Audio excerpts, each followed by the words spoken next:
today's riding demo video. We are going to be going over the posting trot. We went over diagonals last week, a little bit about shoulder movement and the rhythm that we have to keep with the horse, but this week we're actually going to apply it to the trot, which is where we do most of our posting, if not all of it, in future riding lessons. When we're doing the posting trot, however, it is faster than what we have practiced at the walk. On average, your posting trot is going to be 152 beats per minute. So we're going to practice a little bit how we should be following that rhythm, keeping the rhythm, and building up those muscles a little bit. So it's a good thing that we had an aerobic warm-up because we're going to be having an aerobic riding lesson. But before we set the metronome and we demonstrate the different ways to do it, I want to quickly talk about the biomechanics of the posting trot.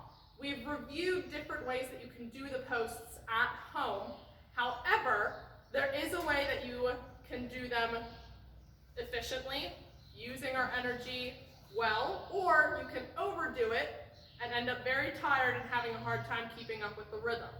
So, if I were to tell you that you would need to clap your hands as fast as possible, what you would most likely do is keep your hands close together. You would not open up all the way and try and clap again.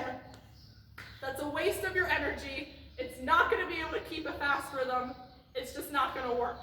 So when we're posting, whether you're doing arm push-ups, you're standing, or you're kneeling, we're not looking for a big movement. That's part of the reason that we've talked about pivoting on the knee. Whether you're standing or you're kneeling, when you are coming up, we're keeping the movement in our thighs and our core. Those are the muscle groups that are working. When you engage the knee and you're suddenly pivoting off your foot, this is a lot more work. It's a lot more effort and a lot more space is being moved around in order to keep that rhythm and tempo. So, when we're doing these movements, whether you're in the chair, do small push-ups first. If you're standing, do small squats first. Same with if we're kneeling. So we're going to practice that 152 beats per minute. Right now, we'll do it for 30 seconds. But however you're doing it, if you're having a hard time keeping up with that movement, keep it small. And then if you can make it bigger. Sometimes when you're riding horses who have really big movements, you have to have a big movement in order to keep up with them. But this is going to be a lot easier to keep up rather than this. Okay? So I'm going to get my metronome ready. I'm going to kneel down. You ready, Miss Gayle, Miss Megan? All right, so you're going to see all of us do it. You're going to keep up with us. I'm going to watch the timer. We're going to do it for 30 seconds.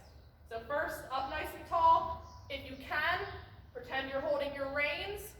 Chin up, and go.